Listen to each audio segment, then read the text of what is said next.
Hey, Clint here. Hope you're having a great weekend. My last video, I talked about an unsolved Civil War murder from here in Bolinger County, Missouri. And that was about the Patterson family, who were totally wiped out one night. And it went unsolved until I came across some information, I believe, that proved a Union militia officer named James Rogers did it, ordered it done, whatever.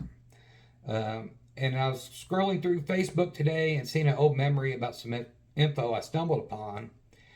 And it was about Nathanial Wollard, a 72-year-old man in Dallas County, Missouri, which is just west of us. Not only was he a 72-year-old man, but he was a War of 1812 veteran, a very successful farmer, and he was also a preacher.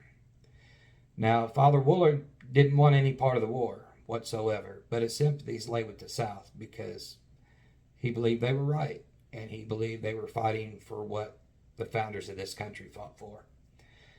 At any rate,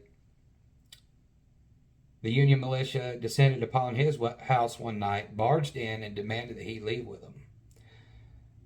Father Wollard, suspecting that something was afoot, said, "No, if you want to talk to me, you can talk to me in my house." See, Father Wollard figured they would take him prisoner, ride him a couple of miles up the road, and then kill him, saying he tried to escape, which was also another common practice at the time. At any rate, the Union militia became impatient, I guess you could say, and shot him.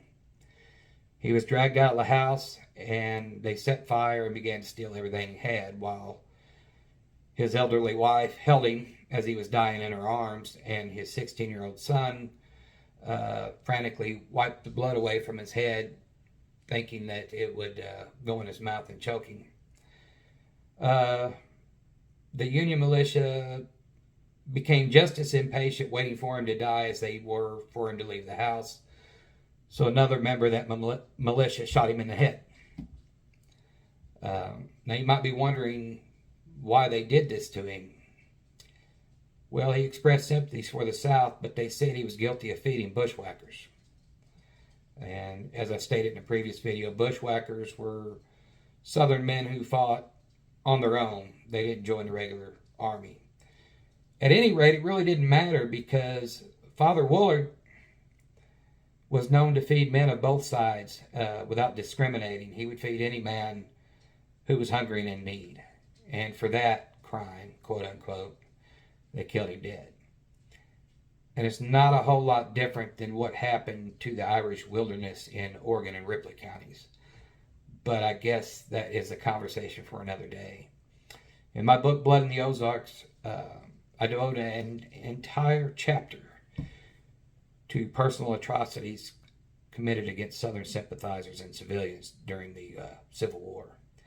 And if you're interested in that, you can just go to Amazon, type in Clint Lacey or Clint Lacey and Blood in the Ozarks, and you'll find it. Or you can just go to foothillsmedia.net and click on books, and it'll be right there. I hope you have a great rest of the weekend and a great week to come. I hope you enjoy these videos. And most of all, I hope that you all take care of yourselves and each other. So until next time, we'll see you later.